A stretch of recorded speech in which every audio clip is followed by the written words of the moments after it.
So here we have the Ford Fiesta on a 15 plate. I'm going to start off by showing you around the outside of the car, and then we'll hop in and run through some controls on the inside. From the outside though, you can see it's a 5-door car with alloy wheels. We're going to start off inside the boot area first of all.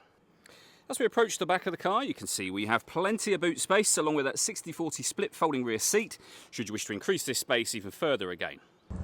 Okay, so we're just going to work our way back around to the front of the car, and then we'll hop in and run through some controls on the inside of it, as I said, from there.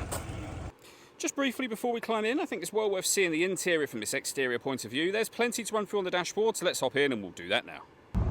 Okay, now that we're inside the car, we're going to start with the dials. Over on the left-hand side, first of all, we have the rev counter. We have the speedometer on the right-hand side. In the centre at the bottom, the fuel gauge. And at the top, you have the total miles for this car. They are 73,155. You can change the information that's displayed there by pressing a button on the end of the indicator stalk.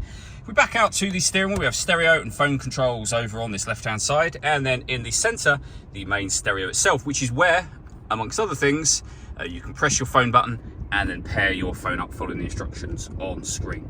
While we're on the screen there, you can see that we have a CD player. This car's also got USB input. We have got auxiliary input and Bluetooth audio as well. Plus, of course, the radio. We have FM and AM radio, as you can see. All of that is done with these buttons. We have the main volume for the stereo, deadlock so you can lock and unlock the car doors from the outside. And then below that, the air conditioning. You can adjust the fan speed, direction of the air, and temperature. Air conditioning is off, back on again.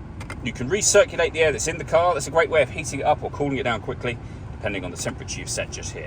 At the bottom, we can turn off the stop and start.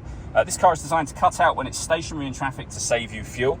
The system is off when that light shows. We then have the 5-speed manual gearbox, your 12-volt charging socket, and then auxiliary and USB inputs at the bottom there. All that leaves me to say is thank you for taking the time to watch this video. If you'd like to come and see the car in person and have a test drive, please feel free to give us a call here at Surrey Specialist Cars. We'd love to hear from you soon.